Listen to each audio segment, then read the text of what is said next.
6 साल। 6 साल काफ़ी थे। अब बस जीतने का वक्त है। भूल तो नहीं गए हमें, अभी हम जिंदा हैं।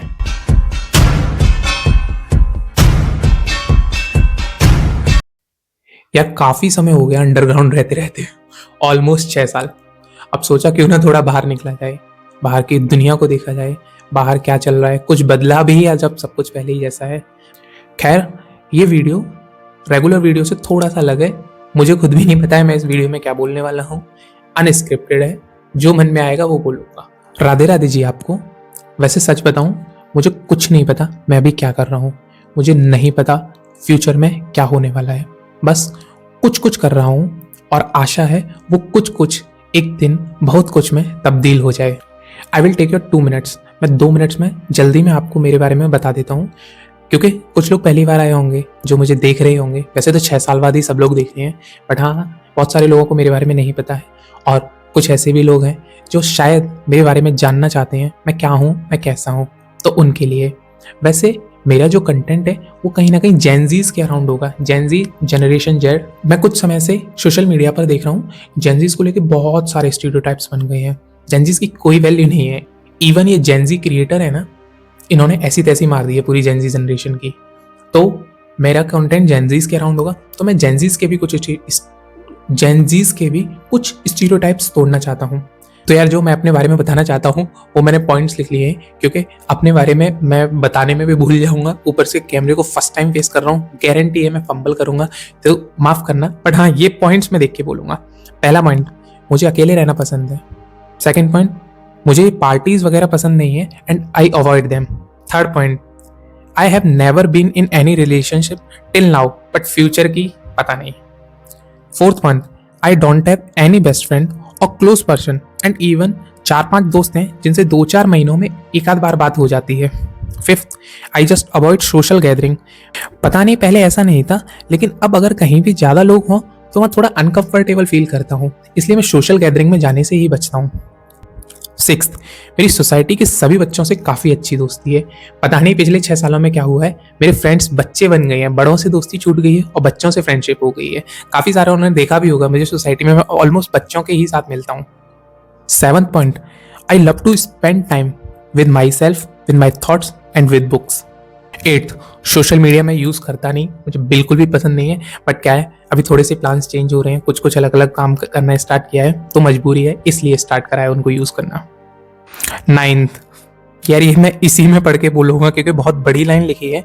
सिंस मेरे ऑलमोस्ट सारे फ्रेंड्स लिकर, शराब, स्मोकिंग को बहुत कॉमन समझते हैं एंड उन सब का यूज़ करते हैं, बट मैं अभी भी पुराने ख्यालों का हूँ जो इन चीज़ों को गलत समझता है और दूर रहता हूँ, और मैं आगे भी ऐसा ही रहना चाहूँगा। I don't like this. 10th point, I also avoid eating over high foods.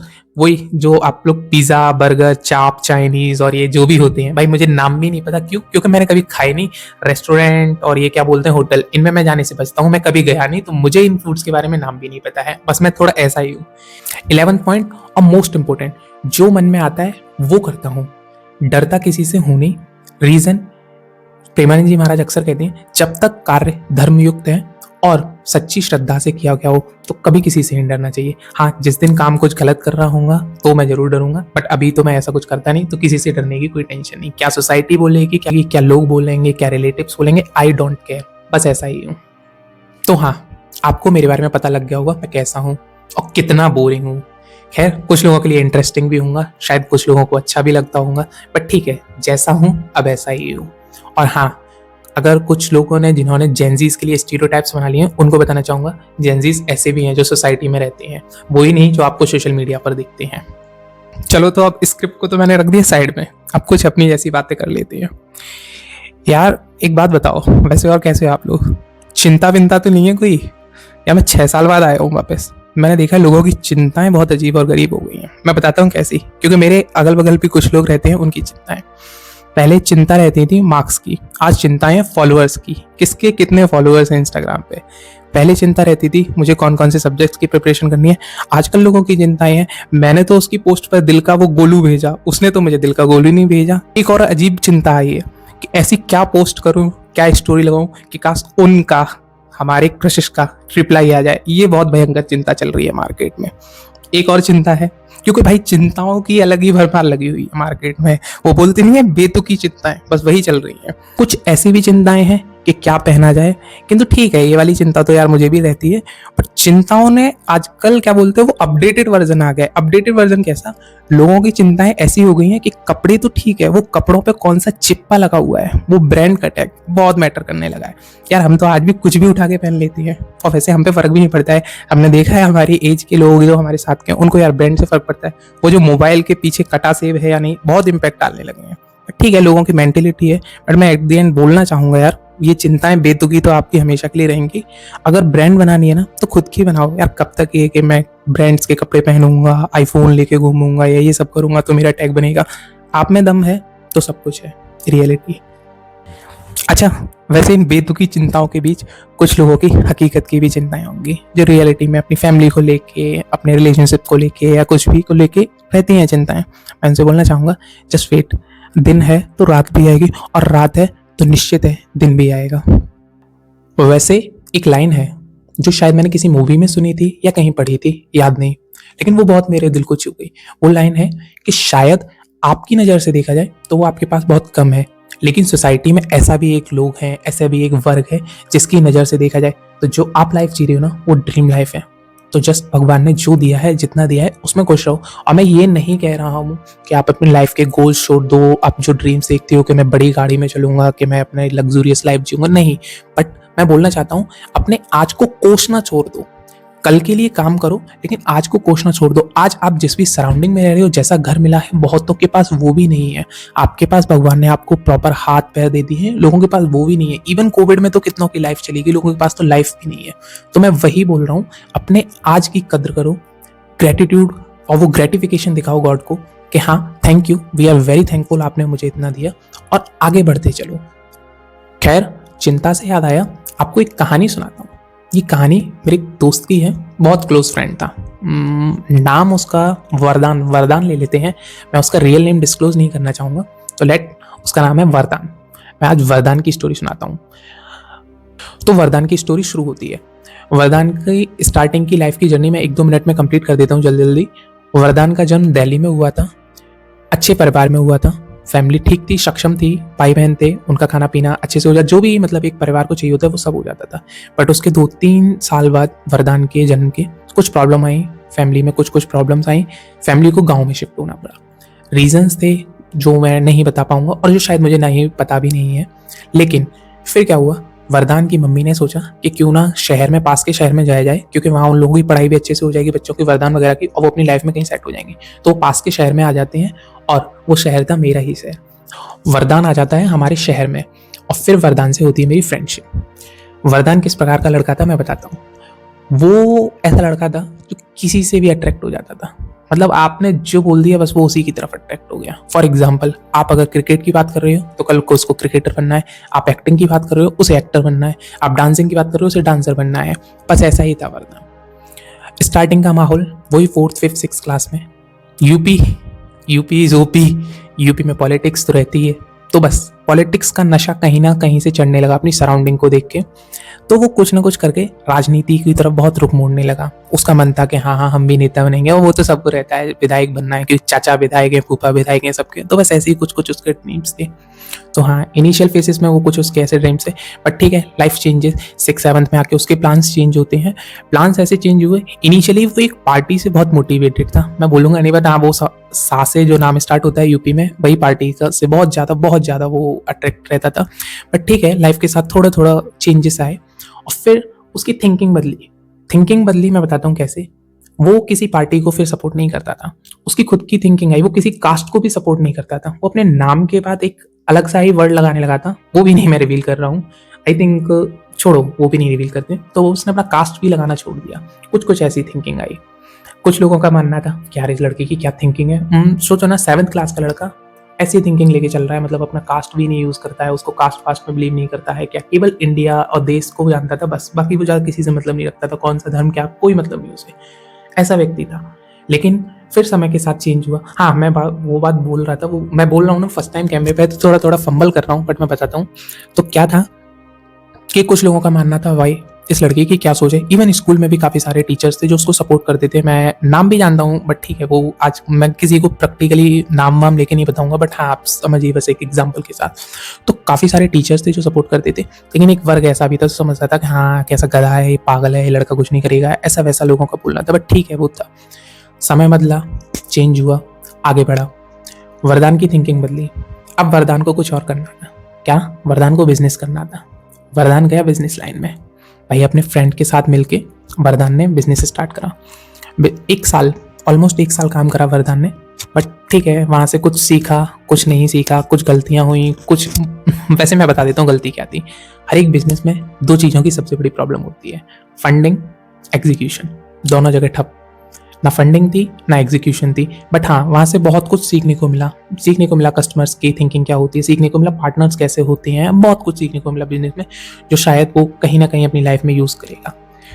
आगे आते हैं हम letter, I think 10th class की बात, 10th की ही बात रही होगी, ऑलमोस्ट 10th की बात थी। 10th की स्टार्टिंग में वरदान का फिर दिमाग खटका। मैं बता रहा हूँ ये वरदान, मैंने स्टार्टिंग में बोला ये वो लड़का था जो कहीं से भी किसी भी चीज़ को देख के अट्रैक्ट हो जाता था और लाइफ में रुकना इसने जाना नहीं, जो मन में आता था बस करना था। 10th की बात है, कुछ अलग दिमाग चला और इसने अपनी खुद की पॉलिटिकल पार्टी बनाने की सोचा। पॉलिटिकल पार्टी जिसका नाम जाने दो, पार्टी रजिस्टर हुई, किसी शख्स के साथ हेल्प ली, भैया थे उसके, बट ठीक है वो भी जाने दो, उसकी पार्टी रजिस्टर होती है, उसका पद मिलता है, बहुत बड़ा पद। मैं बोलूँगा आप भी डर जाओगे, मुझे भी सोच के अजीब लगता है, मैं हंसता हूँ यार कैसे कैसे पद थे उसके पास। उसका पद राष्ट्रीय लेवल का पद था, डू यू अंडरस्टैंड, राष्ट्रीय लेवल का यार क्या था। तो इस ऐसा पद लगा के नाम के आके घूमता था। पद कुछ लोग ना जानते हो भाई, कोई जेनजीज हैं भाई व्यूअर, डेजिग्नेशन को बोलते हैं पद, जेनजीज हो बट हिंदी तो समझ ही लिया करो, तो मैंने बता दिया। तो कुछ ऐसा था। तो तब उसकी खुद की पॉलिटिकल पार्टी थी। उस समय वो सबसे ज़्यादा अगर किसी से अट्रैक्टिव था तो मैं बताता हूँ गरम दल के नेताओं से, भगत सिंह, बिस्मिल, सरदार बिस्मिल खान, राजगुरु, सुखदेव, चंद्रशेखर आजाद, बहुत है यार, तो वो उनसे अट्रैक्टिव था। अलग ही खून खौलता था, दिमाग में चलता था कि अगर आज लड़ाई हो जाए तो हम ही जंग में कूद जाए। वो अलग ही 1947 से पहले वाली लड़ाई चाह रहा था कि भाई देश में वो खून खराब है, हम मारकूट करें, हम कुछ ऐसी सोच थी, वो थिंकिंग ये लगती। तो हाँ ऐसा ही था वरदान। फिर क्योंकि ये 10th की बात थी, अब आप सोच सकते हो इसकी लाइफ कैसे उतार चढ़ाव चलते हैं। 10th की बात थी तो इसका 10th का जो रिजल्ट था, तो आप उम्मीद लगा ही सकते हो कैसा रिजल्ट आना होता है 10th में। आई थिंक अगस्त या सितंबर, कंफर्म नहीं है, अगस्त या सितंबर में रिजल्ट आता है वरदान का।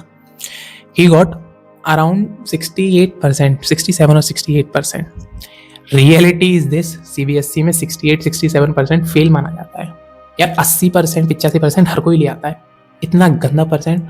उस दिन वरदान का दिमाग खटका। वरदान ने सोचा कि नहीं, लाइफ में कुछ तो करना है, आगे बढ़ना है, पढ़ाई करते हैं, कुछ तो करते हैं। ठीक है, मैंने बोला वरदान है, कुछ भी करने लगता है।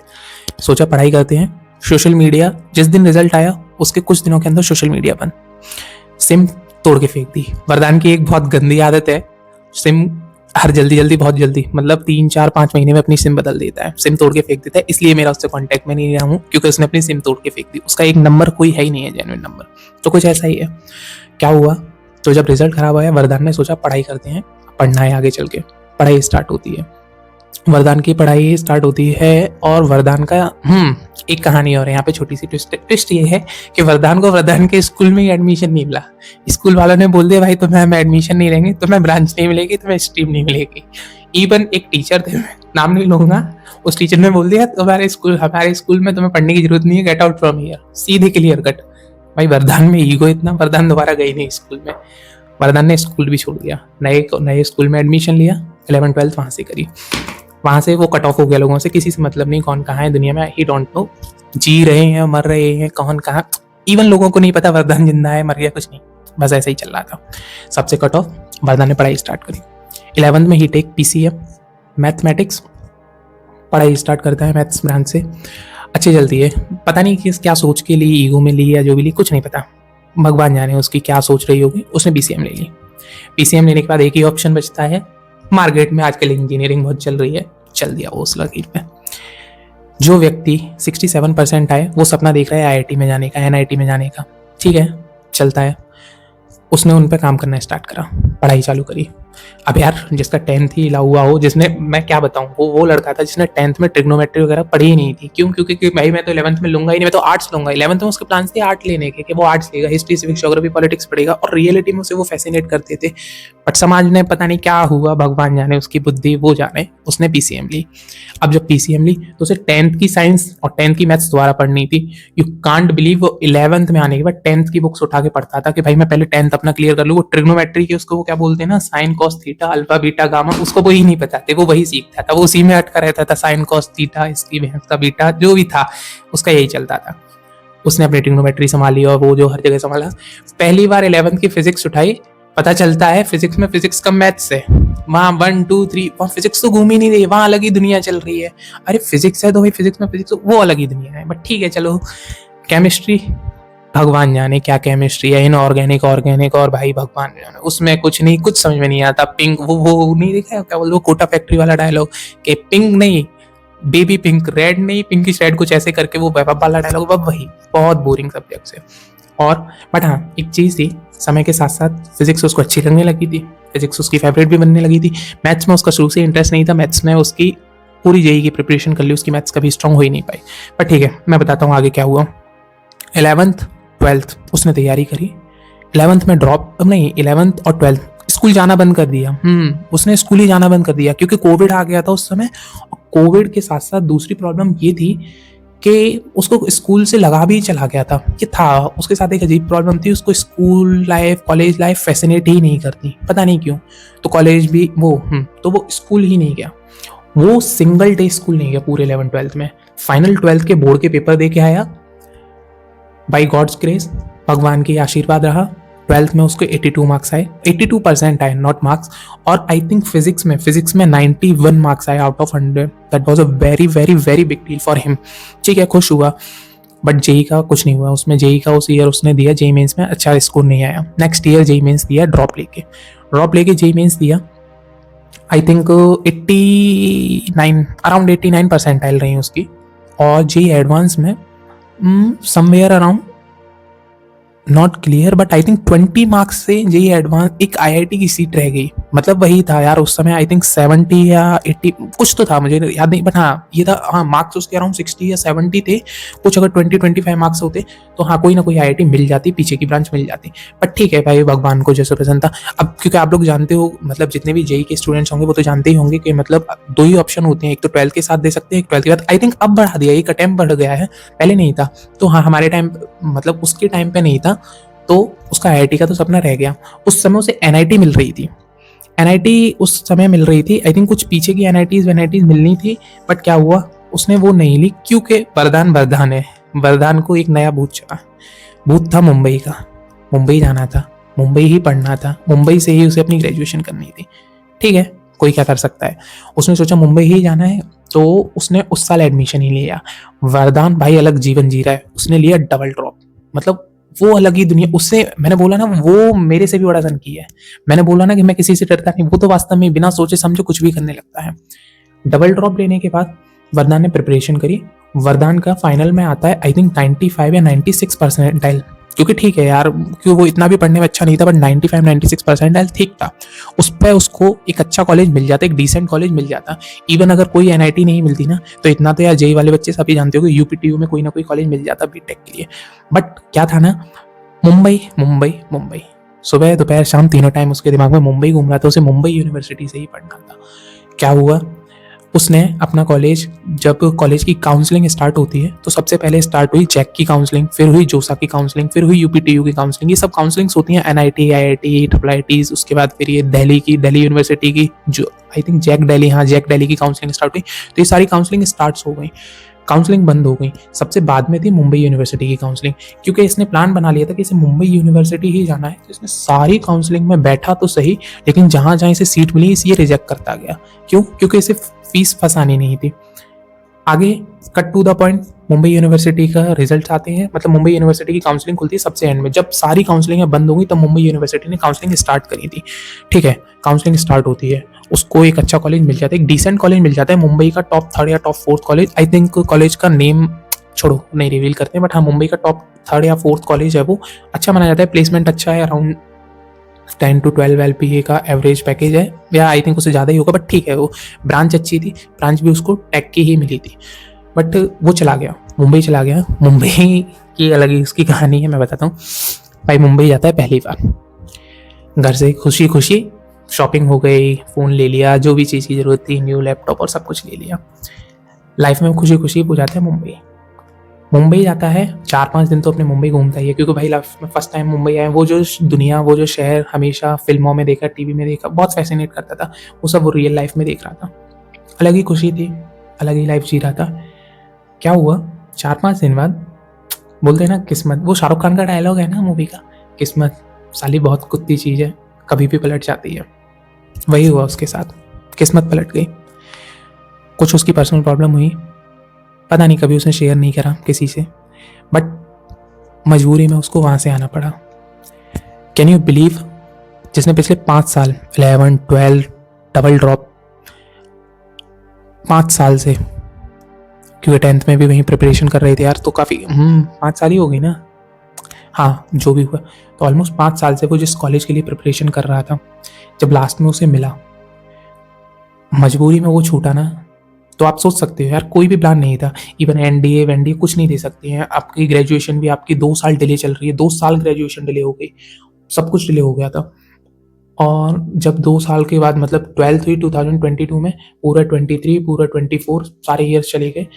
अब वो ऐसी सिचुएशन में आ चुका, जब वो अपने शहर वापस आता है, क्योंकि उसे बुला ही लिया गया, तो आज वो ऐसी सिचुएशन में आ गया कि 12th हुए 2 साल हो गए, कोई भी ग्रेजुएशन की डिग्री नहीं है, किसी भी ईयर में नहीं है, एक अच्छा कॉलेज जहाँ से वो अपनी लाइफ सेट कर सकता था, वो भी उसके हाथ से चला गया। बट ठीक है, ये कहानी पता है क्या सिखाती है, मैं बताता हूँ। इस कहानी से हमें सीखने के लिए एक सीख मिलती है, भूल जाते हैं, मैं बता देता हूँ। वो जो वरदान है उससे मेरा कट ऑफ हो चुका है। कट ऑफ कैसे हो चुका है, साले ने सिम तोड़ के फेंक दी है, और सोशल मीडिया वो यूज़ करता नहीं है, तो ऐसा ही है ना। अब एक स्क्रिप्ट में बस एक पॉइंट देख रहा हूँ, हमें कुछ नहीं, मैं बताता हूँ, ठीक है। ये यार मैंने मोटा मोटा इसमें स्क्रिप्ट लिखी थी, कुछ कुछ तो लिखा था, बट मैं अब जेन्युइन नेचुरली ही बोल रहा हूँ, बस यहाँ से मैं पॉइंटर देख लेता हूँ। तो हाँ, अब कंक्लूजन क्या निकलता है, कंक्लूजन ये निकलता है, इस स्टोरी से हमें सीखने के लिए क्या मिला, मैं बताता हूँ यार। एक इस स्टोरी से जो हमें सीखने के लिए मिलता है वो है, हमें आज में जीना चाहिए, हमें जर्नी से प्यार करना सीखना चाहिए। मैं बताता हूँ कैसे, एक छोटा सा एग्जांपल देता हूँ। मानो आप और आपके दोस्त मिलके कहीं एक ट्रिप फाइनलाइज करते हैं, फॉर एग्जांपल लद्दाख की ले लेते हैं। आप आपके 4-5 दोस्तों ने मिलके लद्दाख की ट्रिप फाइनल करी। वैसे दोस्तों के साथ होती कभी फाइनल नहीं है, बट ठीक है, मान लिया हाइपोथेटिकली आपके दोस्त भी मान गए और आपकी ट्रिप फाइनल हुई। आपकी ट्रेन जनरली स्टार्ट होने वाली है दिल्ली से, भाई बजट कम है, फ्लाइट हम लेंगे नहीं, ट्रेन से ही जाएंगे। ट्रेन की आपकी जर्नी स्टार्ट हो रही है और दिल्ली से आपकी जर्नी स्टार्ट होनी है, फाइनल डेस्टिनेशन लद्दाख, ठीक है। आप अपने 4-5 दोस्तों के साथ ट्रेन में बैठ जाते हैं और अपने दोस्तों से बोलते हैं, भाई मैं चला सोने, मुझे उठा देना जब लद्दाख आ जाए, फाइनल डेस्टिनेशन पे सब भाई मिलके मौज काटेंगे, ठीक है। आप सोने चले गए, बचे हुए आपके 3-4 दोस्तों में से शायद 1-2 और सोने चले गए। बचे हुए 1-2 लोग ऐसे थे जो भाई रास्ते को एंजॉय करते आ रहे थे, खिड़कियों से व्यू देखते आ रहे, क्योंकि दिल्ली से लेके लद्दाख तक पूरा का पूरा नज़ारा चेंज हो जाता है यार, क्या शहर बदल जाता है, और क्या बोलते हैं आपके हवा, पानी, झरने, नदी, पहाड़, बहुत कुछ आता है, ठीक है। पूरे के पूरा क्या बोलते हैं, ज्योग्राफी चेंज हो जाती है, तो मतलब सब कुछ चेंज होता है। तो आपके 1-2 दोस्त थे जो खिड़की से नज़ारा लेते हुए आ रहे थे, मस्ती करते हुए आ रहे थे, अपने मूवमेंट्स बना रहे थे, और आपके 2-3 दोस्त सो गए। क्यों? क्योंकि उन्हें भाई फाइनल डेस्टिनेशन से मतलब था कि हम लद्दाख जाएंगे और वहाँ मस्ती करेंगे, वहाँ अपना करेंगे, ठीक है। कट टू द पॉइंट, कुछ ऐसी सिचुएशन घटती है कि फाइनल के पॉइंट पे, फाइनल में लास्ट आवर में ऐसा होता है, आपको लद्दाख जाना कैंसिल हो जाता है, कुछ अर्जेंसी, कुछ भी मान लिया, ठीक है, आपको लद्दाख जाना कैंसिल हो जाता है, आपको बैक टू द दिल्ली आना पड़ता है, आपको दिल्ली उतार दिया जाता है। दिस सिचुएशन में आप क्या फील कर रहे होगे, स्पेशली आप जाके पूरी उस ट्रेन जर्नी में सो गए थे। क्यों? क्योंकि आपको अपनी फाइनल डेस्टिनेशन से मतलब था, उस डेस्टिनेशन से मतलब था जिसके आपने ख्वाब बुन लिए थे कि मैं लद्दाख जाऊंगा, मैं लद्दाख ये करूंगा, वो करूंगा, बट वो किसी कारणवश पूरी नहीं हो पाई। आपने क्या खोया? आपने डेस्टिनेशन नहीं मिली, उसका दर्द तो हुआ ही, लेकिन आपने जर्नी का भी मजा नहीं लिया। वहीं आपके कुछ दोस्त थे जिन्होंने उस जर्नी का आनंद लिया, वो सीनरी, वो ज्योग्राफिकल चेंज और वो सब देखा, तो कम से कम डेस्टिनेशन नहीं थी उनके पास, बट एक खुशी थी कि हाँ हमने नज़ारे देखे, हमने सीनरी देखी, कुछ तो था उन्होंने जिसका एंजॉय करा। उसी को बोलते हैं एंजॉइंग द जर्नी। सेम आप अपनी रियल लाइफ पर इसको लागू करिए। आप क्या करते हैं, आप किसी भी एग्जाम की प्रिपरेशन कर रहे हैं, for example JEE, UPSC, civil, PCS, NEET, तमाम दुनिया के एग्जाम है आजकल, एसएससी, और आजकल मोस्ट ऑफ द स्टूडेंट इसी की प्रिपरेशन कर रहे हैं।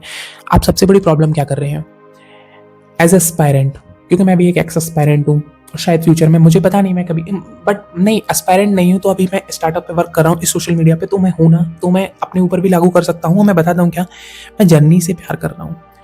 मुझे नहीं पता, मैं आज फर्स्ट टाइम ये कंटेंट क्रिएशन स्टार्ट कर रहा हूँ, फर्स्ट टाइम कैमरे पर हूँ, मुझे कुछ नहीं पता मेरी लाइफ में आगे क्या होगा, नहीं पता। आप लोग इस वीडियो को देखेंगे, नहीं पता कितने लोगों का सपोर्ट मिलेगा, मुझे नहीं पता, I don't know anything, but क्या है, मुझे तो जर्नी से मजा आ रहा है। मुझे कंटेंट क्रिएशन में कर रहा हूँ, ये माइक को यूज़ कर रहा हूँ, ये लाइटिंग है, ये मुझे इसमें अच्छा लग रहा है, मैं बस, ये जर्नी है, मुझे इससे प्यार है, मैं जर्नी से खुश हूँ। वही मैं आपसे बोलना चाहता हूँ, आप सभी लोग जर्नी से प्यार करिए।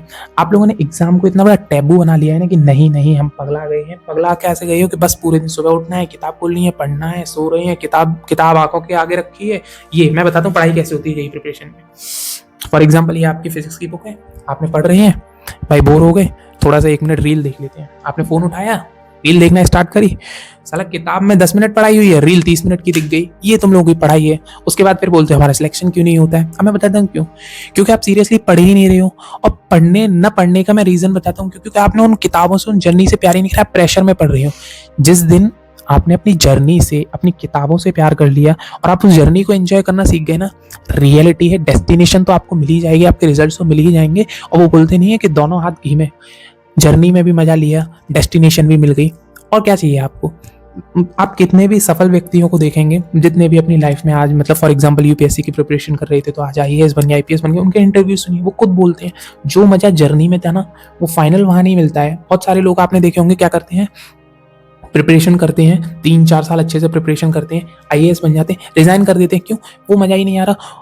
रियलिटी में उन्होंने जर्नी में, क्योंकि उन्हें जर्नी में मजा आ रहा था, नहीं पता होता ना हमें डेस्टिनेशन, क्या पता फाइनली में हमें डेस्टिनेशन सीरियसली अच्छी लगे ना लगे, क्योंकि वो तो सोसाइटी ने टैबू बना दिया है ना कि इंजीनियरिंग बहुत अच्छी है, आईआईटी बहुत अच्छी है, एम्स बहुत अच्छी है। नहीं पता ना रियलिटी में आप जब वहां जाओ क्या पता ना पसंद आए।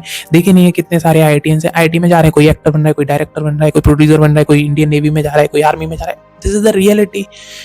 अब आपने क्या सोच लिया, हम इंजीनियर बन गए ना तो सब कुछ हो गया।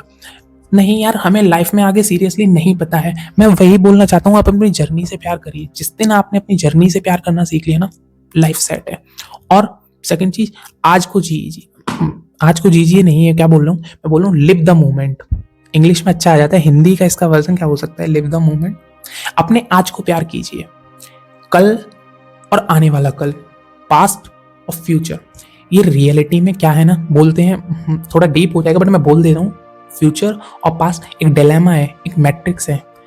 रियलिटी है ना, वो प्रेजेंट है, ना पास्ट आपके हाथ में ना फ्यूचर आपके हाथ में, और वो हकीकत में है ही नहीं, वो तो सब अपने माइंड में है। जो पीछे बीत गया वो पास्ट बन गया, जो आने वाली चीज है वो फ्यूचर है। आप उसके बारे में सोच के पगलाए हुए कि हमारा फ्यूचर कैसा होगा, हमारा पास्ट बेकार होगा। भाई आज जो हमारे हाथ में है प्रेजेंट, हम उस पर फोकस ही नहीं कर रहे। जिस दिन आपने अपना प्रेजेंट संभाल लिया ना, फ्यूचर अपने आप संभल जाएगा, पास्ट में जो हुआ वो बीत जाएगा, छोड़ दो। लेकिन नहीं, आदमी पगलाया हुआ है, हम के पुराने दिन को याद कर रहा है कि फ्यूचर के प्लान से। मैं वही बोल रहा हूँ, आज में अपने आज को जीना सीखिए। एक पॉइंट और था जो मैंने लिखा था, जो मैं बोल रहा हूँ, मुझे 1 मिनट देना प्लीज। हाँ, याद आ गया। वैसे थोड़ा टाइम की भी कमी है और आई थिंक वीडियो भी बहुत लंबी हो गई होगी। लोग कह रहे होंगे तो साला पहली बार आया और इतनी लंबी वीडियो खींच रहा है ना, क्योंकि मैं स्टार्टिंग में फंबल कर रहा, अब मुझे कोई दिक्कत नहीं आ रही है। मैं कैमरे के साथ या मैं फ्रैंक हो गया हूँ, मुझे अच्छा लग रहा है बोलने में। हाँ, मैं बताता हूँ। एक फिजिसिस्ट हुए, अर्विन श्रोडिंगर नाम के एक फिजिसिस्ट थे। उन्होंने एक एक्सपेरिमेंट करा था, वो था श्रोडिंगर्स कैट एक्सपेरिमेंट। वो बहुत थोड़ा डीप चला जाएगा, अगर आपके पास समय हो तो आप जरूर उसको पढ़ना। मैं उसमें से एक बात बताता हूँ। सीन में और फ्रेम में चेंजेस आए होंगे क्योंकि मेरा फोन डाउन हो गया था, मैंने उसको चार्जिंग पे लगाया है तो इसलिए। हाँ, तो मैं बोल रहा था, वैसे वीडियो बहुत लंबी हो गई है, लेकिन मैं बता रहा था, एक फिजिसिस्ट थे अर्विन श्रोडिंगर नाम के। उन्होंने एक एक्सपेरिमेंट करा था कैट के साथ, और वो था क्वांटम सुपरपोजिशन के ऊपर। बहुत प्यारा है, बहुत अच्छा है। क्वांटम फिजिक्स अच्छी लगती है, मुझे अट्रैक्ट करती है, तो मैंने वहीं पे पढ़ा। उस एक्सपेरिमेंट से मैंने एक चीज़ है, मैं आई थिंक ये एडिटिंग तो मैं ही करूँगा, मैं एक स्माइली लगा दूंगा, श्रोडिंगर्स स्माइली। मेरी बहुत फेवरेट स्माइली है, वो मुझे सबसे अच्छी लगती है। आई थिंक मैं अपनी प्रोफाइल पे भी लगाना पसंद करता हूँ। आपने बहुत जगह वो देखी होगी।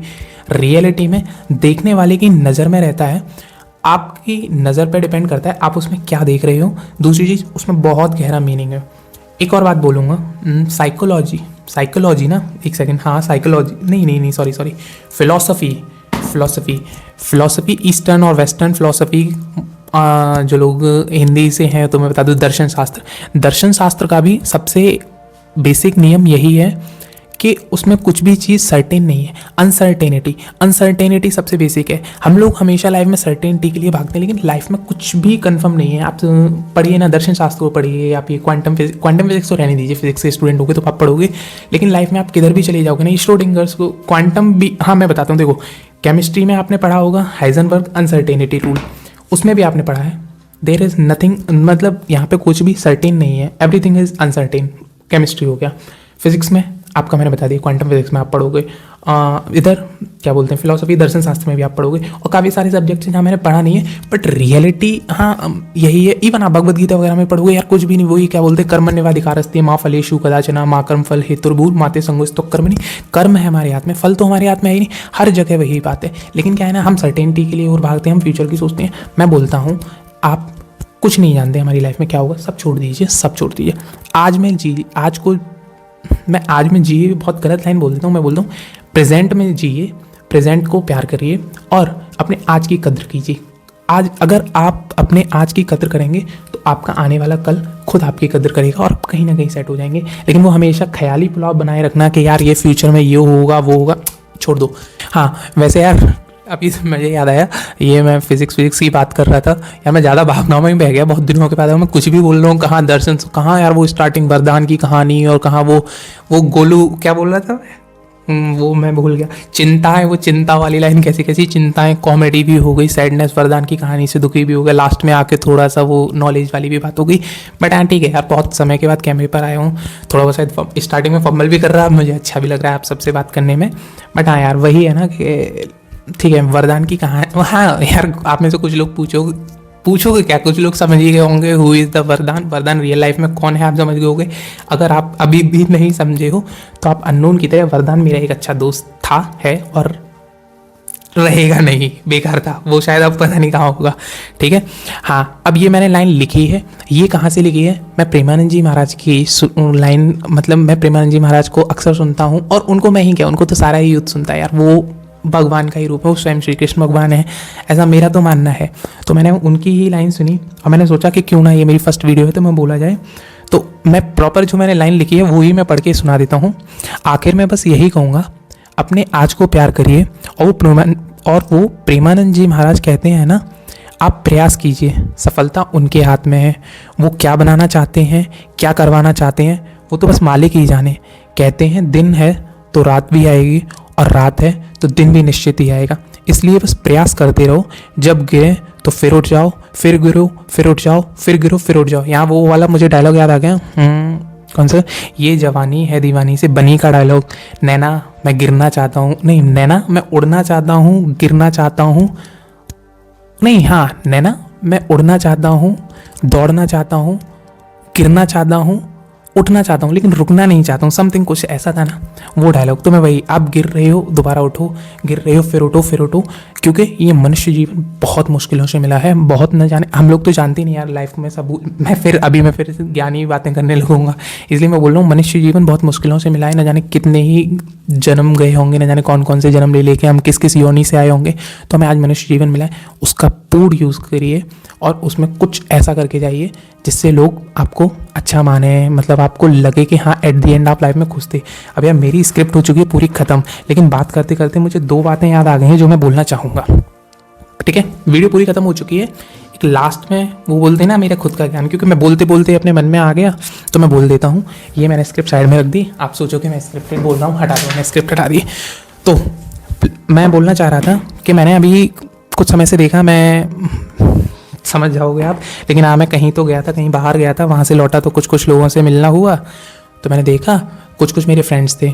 अब जब वो फ्रेंड्स थे, कुछ मेरे फ्रेंड्स थे दूर के, क्या मैं बोल रहा हूँ, अब फिर से फंबल करने लगा।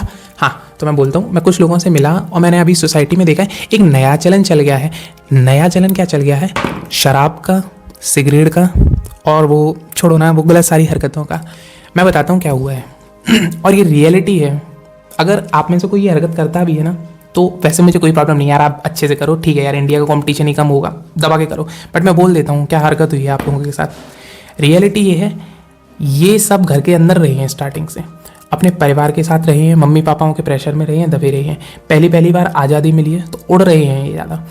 घर वालों से बोल रहे हैं हम पढ़ाई कर रहे हैं, लेकिन शराब चल रही है, सिगरेट चल रही है, और शराब को इतना कॉमन बना लिया है। मतलब मैं एक दो लोग मुझे मिले, भाई तू शराब पीता है? नहीं। फिर क्या तेरे साथ बैठेंगे? ऐसी ऐसी बातें करते हैं। मतलब शराब को इतना बड़ा टैबू मान लिया है। मैं क्या है, मैं वही बोल दूँ, अगर इनके कोई एक थप्पड़ मार देने वहाँ उठ नहीं पाएंगे।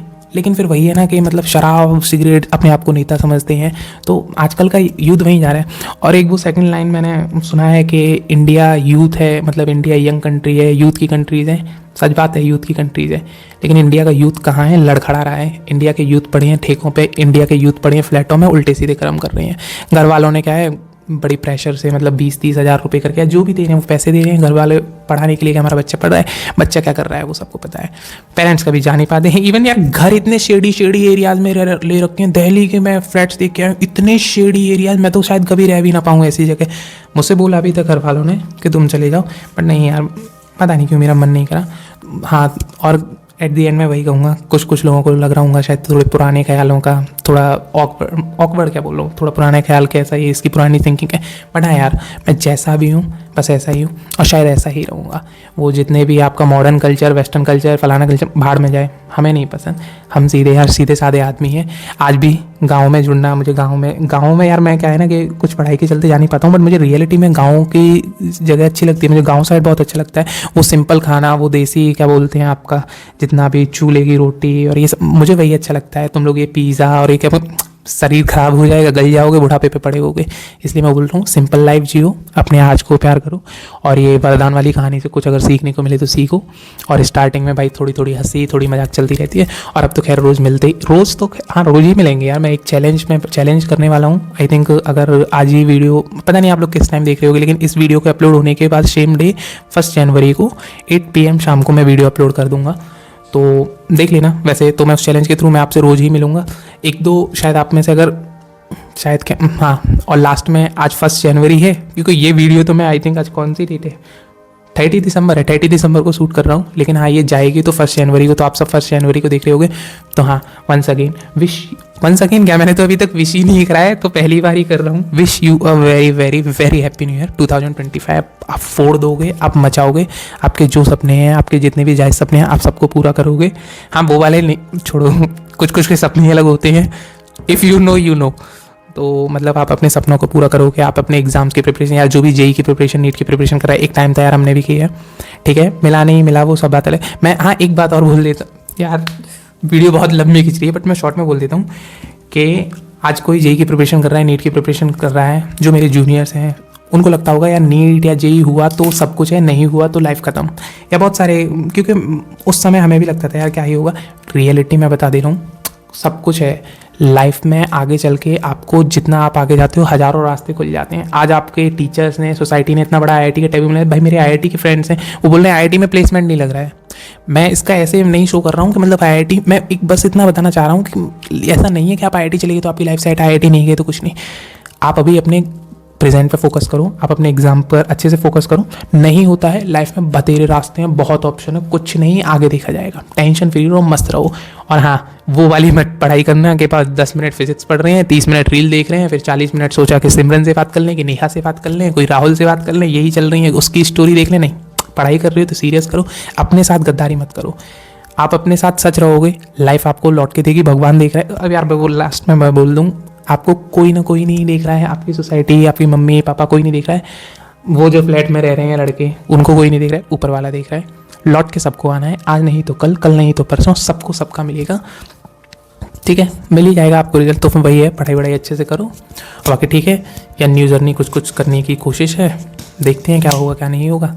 आप लोगों का आशीर्वाद, आप लोगों का प्यार चाहिए। अच्छा लगे तो सब्सक्राइब बोल देता हूँ, वैसे मैंने सोचा नहीं था मैं बोलूँगा। लाइक, सब्सक्राइब, कमेंट, अगर अच्छा लग रहा हो तो कुछ कमेंट कुछ भी कर देना, कुछ नहीं, बस एक छोटा सा बिंदी ही डॉट दिल कुछ भी भेज देना, बस इतना कि हाँ आपकी तरफ से कुछ अगर आप कुछ भी कमेंट करोगे ना, तो मुझे एटलीस्ट ये लगेगा कि हाँ थोड़ी मेहनत ठीक जा रही है। वरना फिर मैंने फिर से बोला, रुकने वालों में से तो हम है ही नहीं है, फिर भी करेंगे। बट हाँ, खुशी मिलेगी। तो लाइक कमेंट जो भी करना हो कर लेना, सब्सक्राइब करना हो तो कर लेना। आगे मिलते हैं। बाकी हाँ, अगर आप में से कोई फेसबुक यूज़ करता हो तो फेसबुक पेज और ये ट्विटर और लिंक्डइन तो छोड़ दो, लिंक्डइन तो भाई हमारी किस्मत में ही नहीं है। बाकी हाँ, ये ट्विटर और क्या बोलते हैं आपका इंस्टाग्राम, फेसबुक, हर जगह आप सब्सक्राइब कर लेना। और मिलते हैं अगले कल ही मिलेंगे, अब तो रोज़ मिलना होगा, आप डेली कांटेक्ट करिए। और ठीक है, फिर जय हिंद जय भारत, पढ़ाई कीजिए, गलत आदतों से दूर रहिए। I love you all. जय हिंद जय भारत।